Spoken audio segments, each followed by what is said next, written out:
Welcome to Simpler Bible, a daily journey to biblical understanding. Welcome back. Today we continue with Samuel. I love this book. Now I want to remind you really quickly that this is all part of one narrative, okay? Don't miss that because like I said a few days ago, we've kind of gotten out of some of the theology. Remember, Genesis through Deuteronomy, theology heavy. Everything else from that point forward is application to the theology that was built for us in Genesis through Deuteronomy. And so at this point, the people have been out of Egypt for the 40 years wandering in the wilderness, for about 6 years of conquest, for about 350 years of judges. And so at this point, they've been nearly 400 years out of Egypt. And this is God showing us that these people continue to reject him, continue to be idolaters, continue to not submit to the law that he gave them. And so we're seeing some of the kind of the fruit born in their life, the bad fruit, because of their rejection of God and the law.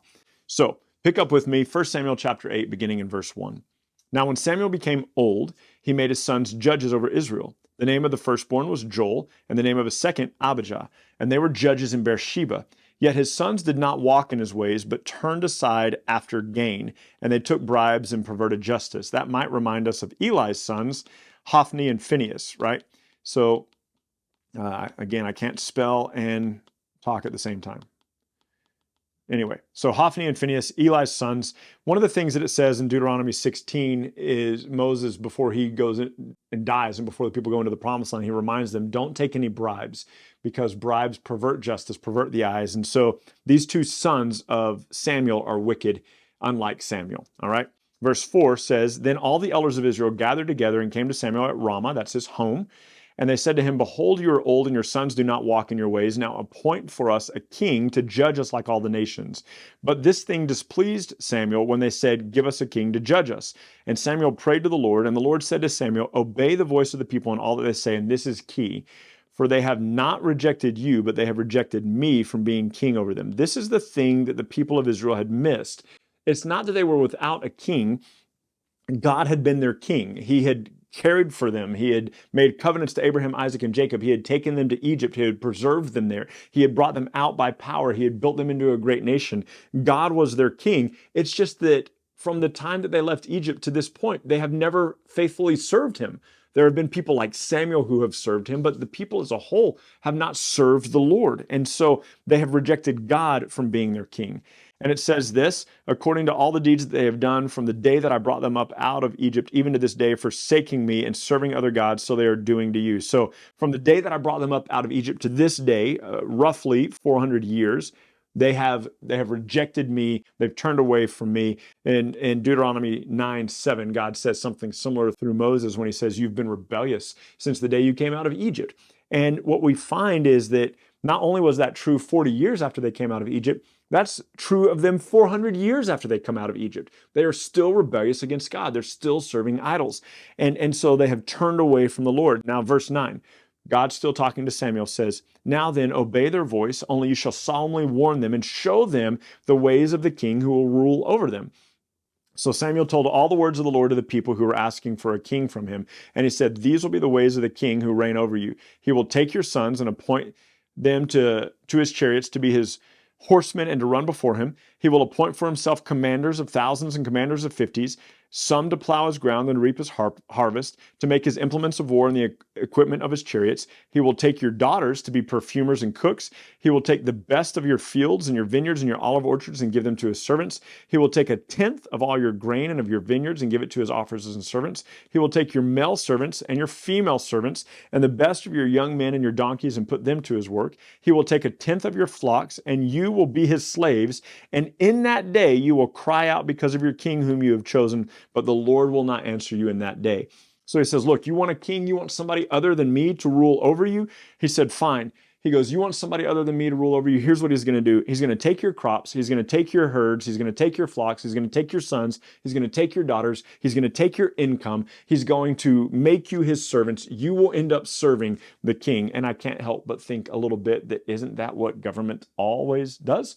Is it takes from its people and makes the people servants to the government. But one other thing to note, around 360 years earlier, In Deuteronomy 17, 14 through 20, Moses had said to the people, look, when you go into the promised land and you reject God and you decide you want your own king, here's what he should do.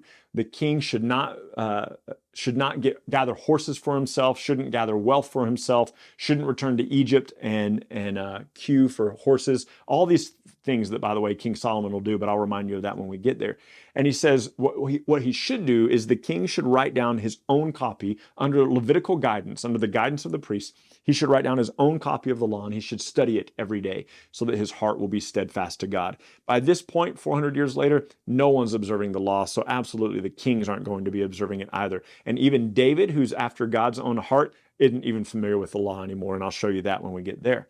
So, verse 19 says, the people refused to obey the voice of Samuel, and they said, no, but there shall be a king over us, that we may be like all the other nations. And that's the part that's kind of scary, right? That they're rejecting God because they want to be like everybody else. And that our king may judge us and go out before us and fight our battles. That he may go out before us and fight our battles. Exactly what God has been doing when they have been submitting themselves to him. When Samuel had heard all these words of the people, he repeated them in the ears of the Lord. And the Lord said to Samuel, obey their voice and make them a king. And Samuel then said to the men of Israel, go every man to his city.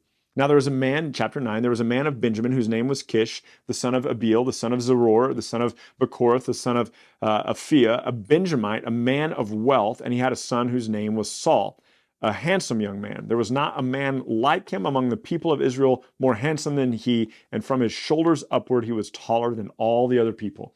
So no one's as handsome as Saul, and he's head and shoulders taller than everybody else.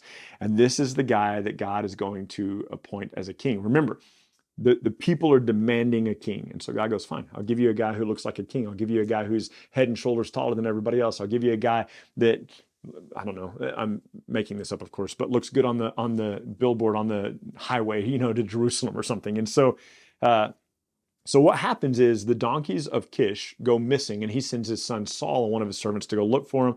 Saul is looking for the servant or for the donkeys, can't find them, and they decide to go into this city where Samuel lives and ask Samuel if he can tell them where the donkeys are. They're like, look, there's a man in this town. He knows the things of God. Maybe he knows where the donkeys are. So this is how God is going to introduce Saul to Samuel, by some missing donkeys. Jump down to verse 15 with me. Now, the day before Saul had come into the city, the Lord had said to Samuel, tomorrow about this time I will send you a man from the land of Benjamin, and you will appoint him to be prince over my people Israel. He shall save my people from the hand of the Philistines, for I have seen my people because their cry has come to me. When Samuel saw Saul, the Lord told him, here's the man of whom I spoke. He is the one who will restrain my people. Then Saul approached Samuel in the gate and said, tell me, where is the house of the seer? In that day they were called seers rather than prophets. Samuel answered Saul and said, I am the seer. Go up before me to the high place, and today you will eat with me. In the morning I will let you go and will tell you all that's on your mind. As for your donkeys that were lost 3 days ago, don't set your mind on them, for they have been found. And for whom is all that is desirable in Israel? Is it not for you and all your father's house? Saul answered, am I not a Benjamite, from the least of the tribes of Israel? Why? Remember back what happened in the book of Judges, how the tribes of Israel decimated the Benjamite. And it is not my clan, the smallest of the clans or the humblest of the clans of the tribe of Benjamin. Why then have you spoken to me in this way? So Samuel took Saul and his young men and brought them into the hall and gave them a place at the head of those who had been invited, who were about 30 persons. Samuel said to the cook, bring the portion I gave you, of which I said put it aside. So the cook took up the leg that was on it and set it before Saul. And Samuel said, see, what is set before you eat, because it was kept for you until this appointed hour that you would eat it with the guest. And Saul ate with Samuel that day. When the people came down from the high place into the city, a bed was spread for Saul on the roof, and he lay down to sleep. Then at the break of dawn, Samuel called Saul on the roof and said, up, that I might send you on your way. So Saul arose, both he and Samuel, and went out to the street. As they were going down to the outskirts of the city, Samuel said to Saul, tell your servant to pass on before you, and when he had passed on, stop here for a while so that I can tell you the word of the Lord. Chapter 10, verse 1. Then Samuel took a flask of oil, poured it on his head, and kissed him, and said, has not the Lord anointed you to be prince over his people Israel? And you will reign over the people of the Lord, and you will save them from the hand of their surrounding enemies. And this will be the sign to you that the Lord has anointed you to be prince over his heritage. When you depart from me today, you'll meet 2 men by Rachel's tomb in the territory of Benjamin at Zelzah. And they will say to you, the donkeys that you went to seek are found, and now your father has ceased to worry about the donkeys and is worried about you, saying, what will I do about my son? Go on from there. your father and come to the oak of Tabor. 3 men going up to God at Bethel will meet you there, one carrying 3 goats, another carrying 3 loaves of bread, and another carrying a skin of wine. And they will greet you and give to you 2 loaves of bread, and you shall accept them from their hand. And after that you will come to Gibeah Elohim, where there is a garrison of the Philistines. A garrison's like the Philistines at this point are basically ruling over Israel, and so they had outposts. They had what do you call it? Like embassies, kind of, like a U.S. embassy in a different place. So these Philistines had outposts spread throughout the land of Israel where they had military people, military support. So after that, you will come to Gibeah Elohim, where there is a garrison of the Philistines. And there, as soon as you come up to the city, you will meet a group of prophets coming down from the high place with a harp and tambourine and flute and lyre before them, prophesying. And then the Spirit of the Lord will rush upon you, and you will prophesy with them and be turned into another man. Now, when these signs meet you, do what your hand finds to do, for God is with you. And then go down ahead of me to Gilgal. Remember, Gilgal is one of the 3 places that Samuel does his circuitous journey. And behold, I am coming to you to offer burnt offerings and to sacrifice peace offerings. 7 days you shall wait until I come to you, and then I will show you what you will do. And he turned his back to leave Samuel, and God gave him another heart. That will not remain, unfortunately. And all these signs came to pass that day. And the Spirit of God rushed upon him, and he prophesied among the rest of the prophets. The rest of the people who knew him previously then said, is Saul also among the prophets? So jump down to chapter 10, verse 17. Samuel calls all the people of the Lord together at Mizpah. Everything's happening at Mizpah, it seems. And he says, thus says the Lord God, I brought up Israel out of Egypt. I delivered you from the land of the Egyptians, the hand of the Egyptians, and all the kingdoms who oppress you. But today you have rejected God who saves you from your calamities. And you have said to him, set a king over us. Now bring all your tribes to the Lord by your thousands at Mizpah. So all the tribes come forward, and Saul is anointed as king. It says in verse 23, they ran and they found Saul hidden among the baggage. And when he stood among the people, he was taller than all the people from his shoulders upward. And Samuel said to all the people, do you see him whom the Lord has chosen? There is none like him among all the people. And the people shouted, long live the king. It's interesting because they're shouting, long live the king. And as those words are coming out of their mouth, in that, they are denying God as king, and they are departing from him. Now listen very carefully, last few verses of this chapter. Samuel told all the people the rights and the duties of the kingship, and he wrote them in a book, and he laid it before the Lord. And then Samuel sent all the people away, each one to their own home. And then Saul went to his home at Gibeah. Saul went to his home at Gibeah. You might not remember Gibeah. It's been a couple of weeks. Gibeah is the place where the Benjamites gathered together and raped a woman all night and killed her. And Gibeah is the city that the Israelites came to put to an end back in Judges 19, 20, and 21. That's Saul's home. He lives in Gibeah, this incredibly wicked city of Benjamin. And it will speak a little bit to his heart and his character. And anyway, I just need you to join those things together. Saul is a Benjamite, and he's of Gibeah, this wicked, wicked city. So Saul went to his home at Gibeah, and with him went men of valor whose hearts God had touched. But some worthless fellows said, how can this man save us? And they despised him and brought him no present, but Saul held his peace. This is an interesting thing to me. The people are demanding a king. They've rejected God, and then God gives them a king, and there's a group of people who are like, we don't like him either. So they're just unhappy all the time, no matter what. And so Saul, we have a lot to learn from Saul. And so there will be a lot to uncover. Join us tomorrow in 1 Samuel 13 and 14. Don't forget that this is a rejection of God. This anointing of a king here is ultimately a rejection of God, and the people are they're reinforcing their position of rebellion against God by having this man come forward and be their king. See you tomorrow. Read 1 Samuel 13 and 14, and we'll talk about that then.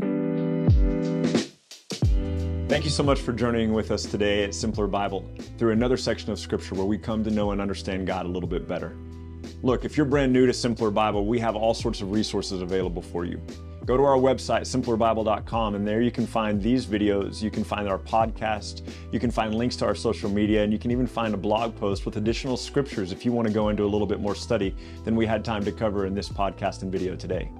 We hope that this tool will be exactly that for you, a tool. Not something that replaces your daily walk with God, but something that enhances your daily walk with God and helps you to know and enjoy Him more. Thank you so much for being part of this, and we'll see you again tomorrow.